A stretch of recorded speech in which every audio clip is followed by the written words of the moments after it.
বর্তমানে দুবাই বা সংযুক্ত আরব আমিরাতের ইউএই শ্রমবাজারে বিভিন্ন ক্যাটাগরিতে ভিসা ইস্যু করা হচ্ছে। 2026 সালের বর্তমান নিয়ম অনুযায়ী প্রধান ক্যাটাগরিগুলো নিচে দেওয়া হলো। সাধারণ কাজের ভিসা, স্ট্যান্ডার্ড ওয়ার্ক ভিসা।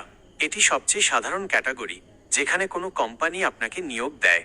সাধারণত এর মেয়াদ 2 বছর হয়। নির্মাণ খাত, কনস্ট্রাকশন, রাজমিস্ত্রি, ইলেকট্রিশিয়ান, লেবার এবং বিশেষ করে প্লাম্বার, যেহেতু আপনার এই বিষয়ে অভিজ্ঞতা আছে।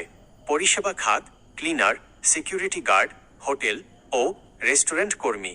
ড্রাইভিং, ডেলিভারি রাইডার, লাইট এবং হেভি ভেহিকল ড্রাইভার। 2. স্কিল্ড বা দক্ষ পেশাজীবী ভিসা, গ্রিন ভিসা। যারা উচ্চশিক্ষিত বা বিশেষ কোনো কাজে দক্ষ, তাদের জন্য এই 5 বছর মেয়াদি ভিসা দেওয়া হয়।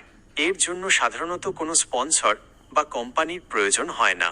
কারিগরি বিশেষজ্ঞ, ইঞ্জিনিয়ারিং বা কনস্ট্রাকশন ম্যানেজমেন্টে দক্ষ ব্যক্তিরা। ফ্রিল্যান্সার, যারা স্বাধীনভাবে কাজ করতে চান। 3. Golden visa. গোল্ডেন ভিসা এটি 10 বছর মেয়াদি দীর্ঘকালীন ভিসা।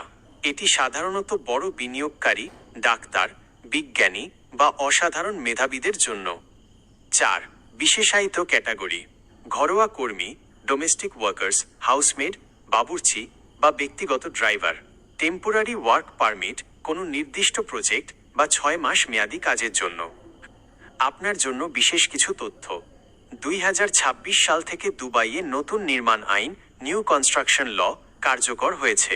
এতে কারিগরি কর্মীদের, যেমন প্লাম্বার বা ইলেকট্রিশিয়ান, কাজের মান এবং নিরাপত্তার ওপর বিশেষ জোর দেওয়া হচ্ছে। তাই আপনার কাছে যদি অনুমোদিত কোনো প্লাম্বিং সার্টিফিকেট থাকে, তবে আপনি ভালো মানের কোম্পানিতে অগ্রাধিকার পেতে পারেন।